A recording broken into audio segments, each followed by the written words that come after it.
Hello दोस्तों, हम आपको बता दें कि यूपी पुलिस का जो फॉर्म है उसको आप किस प्रकार से फिल कीजिएगा। जो कि हम आपको पिछले वीडियो में बताए हुए थे कि फॉर्म को कैसे फिलअप करना है दोस्तों। तो अब हम चलते हैं फॉर्म को किस प्रकार फिलअप कीजिएगा। तो देखिए, आप लोग जब आइएगा यहाँ पर आपको आना किस प्रकार है तो आपको हम बता देते हैं। देखिए यहाँ पर नोटिस बोर्ड पे आइएगा, तो देखिए यहाँ पर नोटिस चल रहा है। इस पर देखिएगा, यहाँ पर लिखा है ऑनलाइन पुलिस निरीक्षक। इस पर क्लिक कीजिएगा तो ये आ गया डैशबोर्ड। ठीक है, तो आप इस पर आइएगा तो यहाँ पर क्लिक कीजिएगा ऑनलाइन, अप्लाई ऑनलाइन पर क्लिक कीजिएगा। फिर यहाँ पर लिखिएगा अपना नाम लिखिएगा, फर्स्ट नेम। ठीक है, फिर यहाँ पर लास्ट नेम लिखिएगा अपना, फिर यहाँ पर फुल नेम लिखिएगा। ठीक है, उसके बाद यहाँ पर अपना डेट ऑफ बर्थ डाल दीजिएगा, जो भी होगा आपका डेट ऑफ बर्थ। ठीक है दोस्तों, उसके बाद यहाँ पर अपना पिता का नाम लिख दीजिएगा।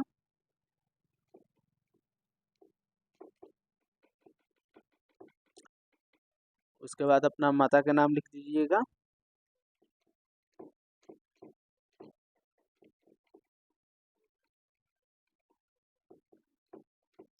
ठीक है दोस्तों, उसके बाद अपना यहाँ पर जेंडर सिलेक्ट कर लीजिएगा।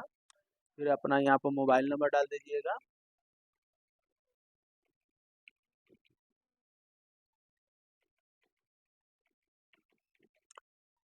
ये हम डेमो पर्पस पर फिलअप कर रहे हैं दोस्तों।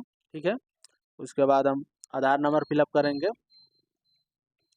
ठीक है दोस्तों, आधार नंबर फिलअप करने के बाद ईमेल आईडी,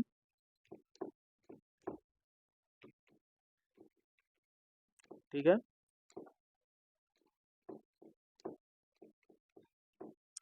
फिर से ईमेल आईडी को कंफर्म कीजिएगा।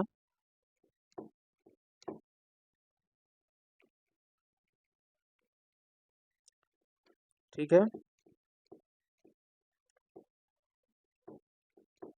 उसके बाद यहाँ पर अपना सिलेक्ट कर लीजिएगा। देखिए इसमें कुछ गलत हो रहा है जो कि ये बता रहा है।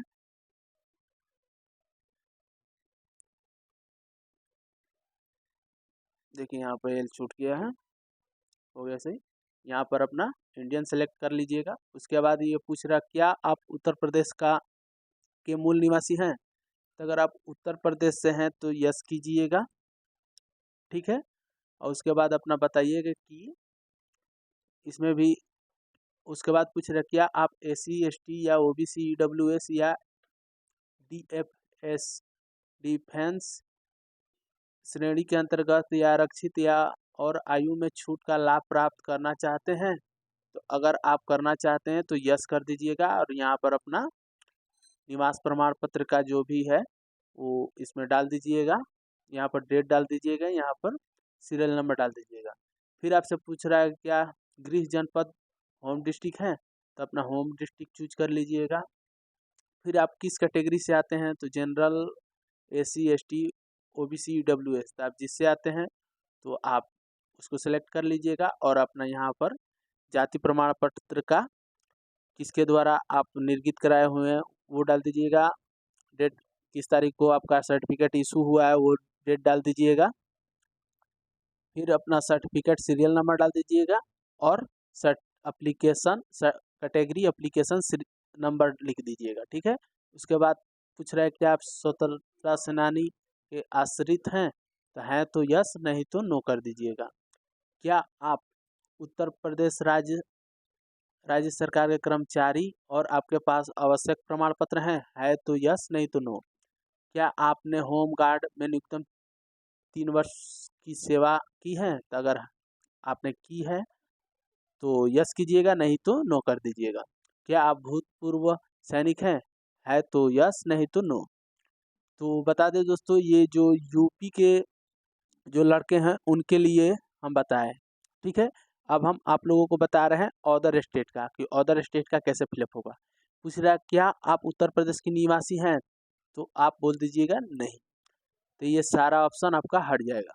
उसके बाद पूछ रहा है आप किस स्टेट के हैं, तो आप बिहार।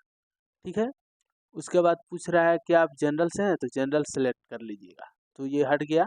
फिर आप पूछ रहा है आप किस बोर्ड से मान्यता प्राप्त है, माने आप किस बोर्ड से उत्तीर्ण हैं 10वीं, तो आप लिख दीजिएगा।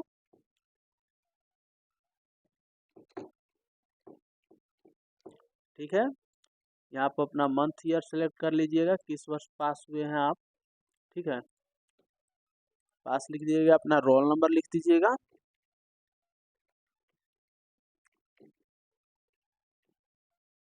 और यहाँ पर अपना सर्टिफिकेट नंबर लिख दीजिएगा। ठीक है, फिर यहाँ पर उसी प्रकार लिख दीजिएगा जिस प्रकार आप 10th का लिखे हैं, उसी तरह अपना जो भी आप बोर्ड से पास हुए हैं उस बोर्ड का नाम लिख दीजिएगा। फिर अपना यहाँ पर मंथ और ईयर दे दीजिएगा, पास लिख दीजिएगा। फिर यहाँ पर अपना सर्टिफिकेट नंबर लिख दीजिएगा। फिर यहाँ पर अपना रोल नंबर लिख दीजिएगा और फिर यहाँ पर सर्टिफिकेट नंबर लिख दीजिएगा। ये डेमो पर्पस के लिए बन रहा है दोस्तों। ठीक है, और उसके बाद ये जो है आपको कंप्यूटर में ओ लेवल का प्रमाण पत्र है तो यस, नहीं तो नो। यहाँ पर तीनों में नो नो कर दीजिएगा। ठीक है, अब अपना यहाँ पर एड्रेस लिखिएगा, विलेज लिख करके जो भी आपका है उसके बाद लिख दीजिएगा। यहाँ पर कोमा देके पोस्ट लिख दी, अपना बता दीजिएगा आप पोस्ट यहाँ है। ठीक है, उसके बाद यहाँ पर अपना पीएस पुलिस स्टेशन लिख दीजिएगा। ठीक है, आप यहाँ पर अपना डिस्ट्रिक्ट लिख दीजिएगा। जिस प्रकार हम लिख रहे हैं दोस्तों उसी प्रकार आप लिख सकते हैं। फिर आप अपना गांव लिख दीजिएगा। ठीक है, फिर अपना किस स्टेट से हैं, अगर आप बिहार के हैं, अदर स्टेट के हैं, अगर आप उत्तर प्रदेश से आते हैं तो आप यहाँ पर उत्तर प्रदेश सेलेक्ट कीजिएगा। उसके बाद आपका डिस्ट्रिक्ट का नाम शो करने लगेगा। ठीक है दोस्तों, अगर आप अदर स्टेट से हैं तो जिस स्टेट है वो स्टेट सेलेक्ट कीजिएगा। यहाँ पर अपना डिस्ट्रिक्ट नेम डालिएगा। फिर यहाँ पर अपना पिन कोड लिख दीजिएगा जो भी होगा। ठीक है, उसके बाद अगर आपका दोनों एड्रेस सेम है, अगर मान लीजिए कोई बंदा दूसरी जगह रह रहा है, माने उसका एक होता है अस्थाई पता, एक होता है वर्तमान पता, तो आपका यहाँ पर अस्थाई पता हो गया, यहाँ पर वर्तमान पता हो गया। तो आप अस्थाई पता यहाँ पर लिख दीजिएगा और वर्तमान पता यहाँ पर लिखिएगा। तो आपका अगर दोनों सेम है तो यहाँ पर सेम पर कर क्लिक करिएगा, अब प्रीव्यू आएगा। देखिए आप यहाँ पर प्रीव्यू अपना मिला लीजिएगा। प्रीव्यू मिलाने के बाद आप इसको डिक्लेरेशन को ऐसे टिक कर लीजिएगा। ठीक है, इस प्रकार टिक करने के बाद कैप्चर को फिलअप कर लीजिएगा। ठीक है, अब फिर यहाँ पर सबमिट कीजिएगा। सबमिट करने के बाद आपको इस प्रकार एक रजिस्ट्रेशन नंबर जनरेट होगा।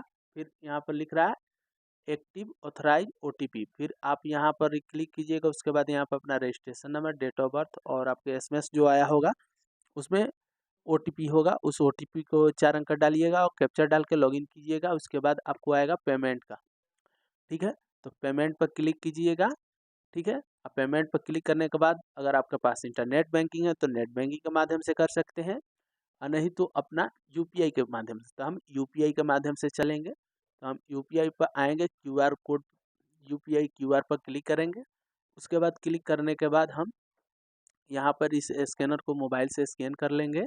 ठीक है, मोबाइल से स्कैन करने के बाद हम लोग आएंगे इस पर। जब पेमेंट कंफर्म हो जाने के बाद उसके बाद जब इस पर आप लोग आइएगा तो यहाँ पर देखिए फ़ोटो, तो फ़ोटो आपका 20 KB से लेकर 50 KB। तो बता दें दोस्तों जो आपको नोटिफिकेशन में दिया गया, अगर आप लोग वाइट बैकग्राउंड का फ़ोटो अपलोड करते हैं तो आपके लिए सबसे अच्छा होगा। उसके बाद आपको यहाँ पर सिग्नेचर जो है 5 से लेकर 20 KB के भीतर होना चाहिए। तो आप लोग इस जो आप सिग्नेचर कीजिएगा वो आप ब्लैक पेन से सिग्नेचर कीजिएगा दोस्तों। ठीक है, क्योंकि आप लोग ब्लैक पेन से नोटिफिकेशन में दिया गया है। उसके बाद आप इसको यहाँ पर अपलोड कीजिएगा। फिर यहाँ पर आपको मांग रहा है 10वीं का मार्कशीट हो या सर्टिफिकेट हो। तो अगर मार्कशीट है तो मार्कशीट को अपलोड कीजिएगा, नहीं तो सर्टिफिकेट है तो सर्टिफिकेट को अपलोड कीजिएगा। तो 20 KB से 100 KB के बीच में आपको सर्टिफिकेट अपलोड करना है, और इंटर का सेम वैसे ही अपलोड करना है। उसके बाद अपलोड करने के बाद सबमिट कीजिएगा, आपका प्रिंट आएगा, प्रिंट कर लीजिएगा दोस्तों। तो बता दें दोस्तों कि आप लोग ये जो आप देख रहे हैं 4 ऑप्शन, अदर स्टेट के जो बच्चे होंगे उन्हीं को ये 4 ऑप्शन मिलेगा, नहीं तो जो उत्तर प्रदेश के होंगे बच्चे उनको इसमें 2 ऑप्शन और मिलेंगे, निवास का और जाति का। ठीक है दोस्तों, तो अगर आपको वीडियो पसंद पड़ा तो वीडियो को लाइक कीजिए, चैनल को सब्सक्राइब करिए, अब बेल आइकन घंटी को क्लिक कीजिए। मिलते हैं आपसे नेक्स्ट वीडियो में। Thank you for watching.